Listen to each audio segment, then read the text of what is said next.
Shea Dixon, who has been one of the hardest open field tackles that you will ever find as a media member. Dante Hall can shake you up faster. Reggie Bush type hips. The media joystick is with. I believe we have him cornered on this Friday morning. Shea D, good morning. How are you?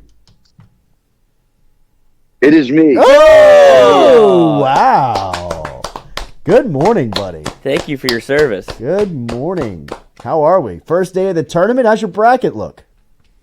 I'm moving. I'm not too worried about that. I was focused on this. I feel like a successful DB at the end of my retirement where it's like, I just give up. I'm here. Let's do it. Punch the clock. Daryl Green at the end. I can still run. 14 years. What's your boy's name that quit from the Bills? That's right. Yes. Josh Norman? No. Tre'Davious White told the story. Yes, I know exactly what you're talking about. He had a brother in the league. Yes. Vontae Davis. Vontae Davis. Come on, man. I'm quitting, dude. Where you going? I'm leaving. I can't run with these boys no more. Shea. Recruiting, offensive line, Brad Davis. I don't. What do you've been covering recruiting for a long time? You've seen some dominant runs. Frank Wilson's done some freaky. He's done some pretty freaky stuff in recruiting as far as getting some commits. What is Brad Davis doing right now in the history of what you've seen? I mean, it's impressive. I'd have to go back and think how rare it is to see something like this happen, but. I mean, he was the lone holdover from the Orgeron era. He took over as interim head coach for the bowl game. So this would make, 4 full years on staff, something in that range. And there's never been a class where we sat there and said, this one wasn't good or he really whiffed. I mean, even in the year where they go and sign 15 total high school guys, maybe fewer than that. But the transition from Orgeron to Kelly, where mid-season they fire Orgeron, it made recruiting really tough. And he gets Emory Jones, Will Campbell, those guys that cycle. Garrett Dellinger's around that age a year prior. But to go into the portal, and I think it's forgotten, and get guys like a Miles Frazier, who becomes a multi-year starter for you. And then now just to see what he's done these past two classes. I mean, he signed 6 offensive linemen last cycle. Half of them he flipped from other schools, 2 of them from A&M, 1 from Ole Miss. And now we see him stack up early on the top 2 O-linemen in Louisiana, then go get the number 1 interior O-lineman in the country out of Mississippi, a place that is very tough to get guys out of. It's quite the run. And I'll say this too, and Brad Davis and the group as a whole are part of this. We did the research, and in the modern era, so let's say the last 20 plus years of internet recruiting, there had not been a program signed the number 1 quarterback, running back, and receiver in the same class. So adding the number 1 interior O-lineman to that group only takes it a step further. This offensive staff as a whole is doing something we haven't seen done before. You mentioned Tyler Miller, the latest commitment, top offensive lineman, interior offensive lineman in the country out of Mississippi. What about him? Who is he? Yeah, Miller's a big-time player coming out of Laurel, which is just outside of Hattiesburg area, but he blew up last summer, and that's really when everybody jumped on him, Jordy. And it was one of those things where Ole Miss, State, a number of others were heavily in the mix, and it was kind of like, okay, he's going to, end up sticking around Mississippi. But LSU's got some connections on this staff. One of them, Donovan Tate, who went to Hattiesburg High and knows a lot of people in that area. They've got a Southern Miss grad on staff, so they can recruit South Mississippi, and that's why we've seen them bring a number of guys in. Look, P.J. Woodland coming out of Oak Grove, they signed him a year ago. And they were in last summer on Miller and just kept chipping away. Joe Sloan and Brad Davis going in January and check him out of this high school. And then he immediately visits in March, and he had actually committed a week prior to announcing, goes home, thinks it over, and says, yeah, this is what I want to do. I think they're just seeing more and more examples, and this is a guy we field on 3. We have him ranked as the number 1 interior O-lineman, so combo of guard center. We think he could play tackle as well, and most colleges do. So you're getting a versatile piece here, and is ranked number 32 overall. So if we were to expand 5 stars, all 32 of them today, he'd be one of them. That's how elite of an offensive lineman we're talking about. And gosh, Brad Davis is stacking him up. If he becomes one, that'd be his 4th 5-star lineman he would have signed, maybe more. So, yeah, I can remember the days when, you celebrated Lyle Collins because that was rare. Now every cycle they're getting a 5-star. Flip the line of scrimmage, Bo Davis. Obviously, you go out and watch practice. He's got his work cut out for him when trying to get that room right for next fall and beyond. Where does he start? What are some of the names that he's going to start with? Obviously, he'll be very active in the portal that opens up in a couple of weeks. What's the plan on defensive line here? Because when you just glance at the practice field and see the numbers, they're in a spot. Yeah, I mean, that's going to be one of the tough things where, Jordy, can you snap your fingers and fix it all? I think you can do what Brian Kelly did and say, I've identified a big issue, and let me, as a defensive whole, let me clear things, clean things out. And I don't think any of us expected him to fire all 5 defensive assistants and hire 5 new ones. So that will help. They'll get better in that regard. I think that the big hurdle becomes the talent. And you look at a spot like defensive line, corner, or DB, and I know they brought in some transfers, and hopefully that helps them there. But you're lacking depth, you're lacking talent compared to where you used to be. So if you're talking about, yes, improving the defense and getting them out of the hundreds, I think Bo Davis can help push the D-line and coach them up, and that go a long way towards improving your team. And I really feel like they hit home runs here with all these defensive hires. Like, they'll be out of the hundreds, but can you get up to the 60s maybe this year? Because I don't think, even with the coaching changes, they still have these same holes on roster, and you can't just fix them in one offense in the offseason. And the D-line and DB are the notable ones. So I do still expect the defense to struggle next year, but not as much. I think this coaching staff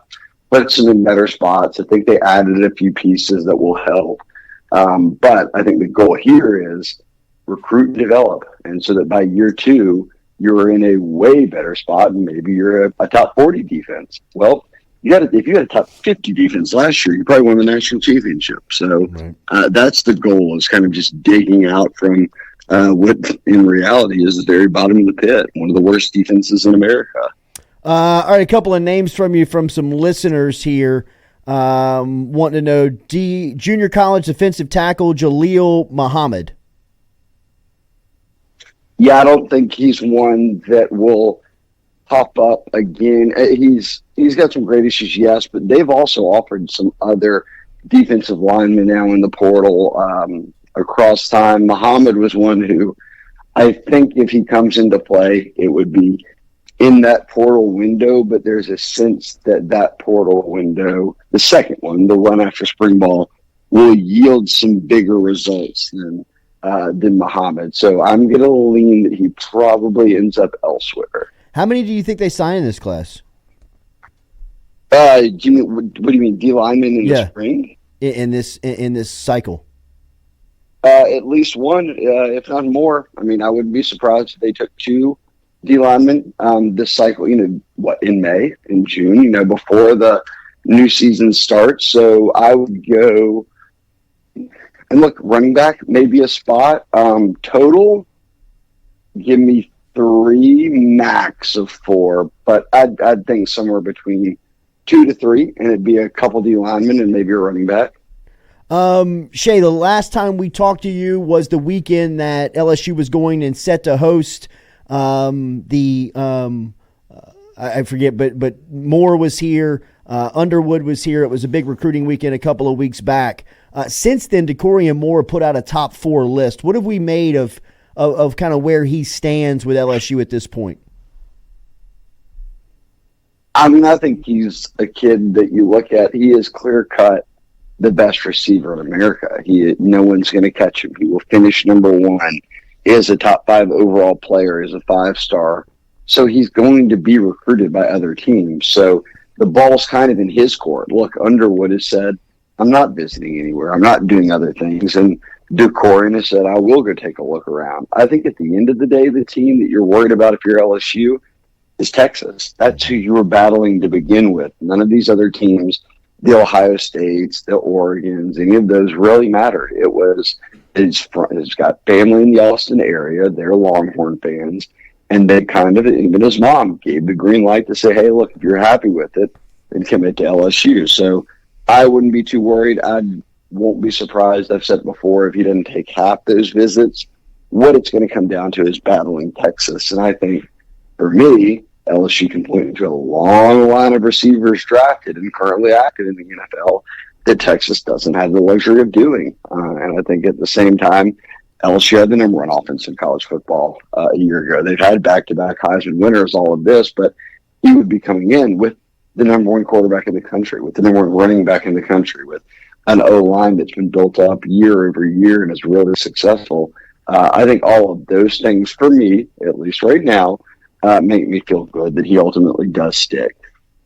We've talked about this 2026 class a little bit, Shea, and obviously it's another just incredibly talented class, especially in the state of Louisiana. And maybe a guy that's a little off the radar in 26 that's starting to make a run here is Briston Martinez out of East Ascension High School over in Ascension Parish. What do you know about him, and where's he staying with LSU? Yeah, he's a guy who really is. There's been so many of these, but played basketball, but then started to pick up football and play offensive tackle, and really put his focus into it.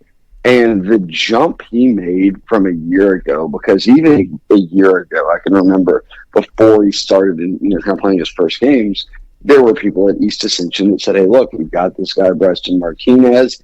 He's going to be big time. He's just getting started playing football, but watch out for him. And look, he picked up tons of offers after year one.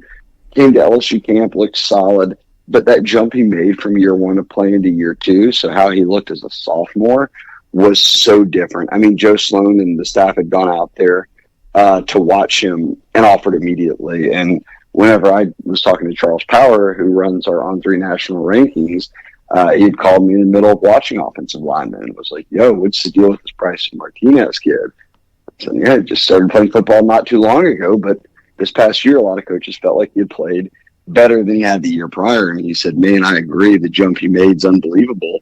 I've watched 150 guys. He's easily one of the 5 best, and he finishes as the number 4 offensive tackle in the country among those sophomores. So nice to know that's going to continue, that you've got guys like Will Campbell, Emory Jones, Devin Harper in this class, the top 100 player out of Louisiana. And now a guy like that who's ranked inside the top 50 coming out of the Gonzales area. So one more local guy for Brad Davis and the staff to take advantage of on the O-line and go push for. And ultimately, I certainly do believe that he ends up at LSU. The rich would get richer there. But for now, a very promising rising junior over at East Ascension, who I think is about to put a big offer sheet together. Man, Shea, it's crazy, like, what has happened with the state, right? I mean, like, just always recruiting and always just loaded with DBs, running backs, wide receivers, defensive linemen, and, never really having the selection of quarterbacks and offensive linemen, and to see the run of offensive linemen that the state has produced over the last 5 to 6 cycles has just been, especially for somebody like you, I guess, that has seen it up close. And it's been, Lyle Collins and Cameron Robinson. And, where's everybody else at? Where is the rest of that group at now? It feels like it's a 4 or 5 star per year. Gosh, good point on Cam Robinson. Greg Robinson was one, Trey Turner. But, yeah, beyond that, there were not many years that I can remember elite O-linemen just churning through, especially not at this rate where every year they're taking 2 guys who are ranked in the top 100. I don't have an explanation for it, but boy, I'm sure Brad Davis is happy about it. It makes life a lot easier when you can just recruit Louisiana, East Texas, and South Mississippi and put together every year one of the best offensive lines in the country. Shea, what's next on the recruiting calendar? They've got guys in all weekend, but Jordy, their big thing is always having guys for practice. So they will have a number of guys in for practice on Saturday, including Anquan Fagans, a big-time safety target, Fahim Delani, a safety target. So I think people are looking at the commit list and seeing number one class, 11, 12 commits. Oh, great. But 11, 10 of them, 9 of them, are on offense. When does the defense get rolling? And right now, I should say 3. Linebacker Charles Ross, linebacker Keelan Moses, and then Jabari Antoine out of Westgate. Those are your 3 guys on defense you have committed. Everyone else is on offense. Mm-hmm. So, when does that shift? I think that has to start soon. So I'm keeping an eye on it. Is it this weekend, or is this weekend one where we see a guy like Micah DeBose who's visiting finally pop, and the O-line adds another? Because I do think there's a bit of musical chairs going on in a position like the O-line where, Jordy, you only take 5 to 6. They've got 3 committed now. What happens to Micah DeBose if he continues to say, hey, look, I want to wait? So maybe he grabs his spot and we see the offense continue to build. But at some point, I think we see this run on dominoes on defense start to happen. Last one for you from a listener. John Bro asked Shea, anything on Blain Bradford? Nothing incredibly new because he's taking his time with his process. Bradford is a 2026 prospect coming over out of Catholic High, and anyone around the Baton Rouge area is doing really well because he's been a starter for Catholic High at a very young age. Well, they've been competing for state titles, but nationally he has offers from everyone. I mean, from Notre Dame to Georgia to the teams in Florida to the West Coast. They're on him, and we've got him ranked at On3 as the number 1 safety in the country. Think about this. Louisiana next year, and we were talking about Briston Martinez there as one of the best offensive tackles. The number 1 player in the country, and D lineman's Jakeem Stewart, he goes to St. Aug. The number 4 player in the country is an O-line D lineman, Lamar Brown, he goes to U High. And another one of the top 10 players in the country, and the number 1 safety is Bradford, and safety going to Catholic. So you've got 3 of the top 10 players in Louisiana, or 3 of the top 10 players in the country from Louisiana. 2 of them are at U High and Catholic.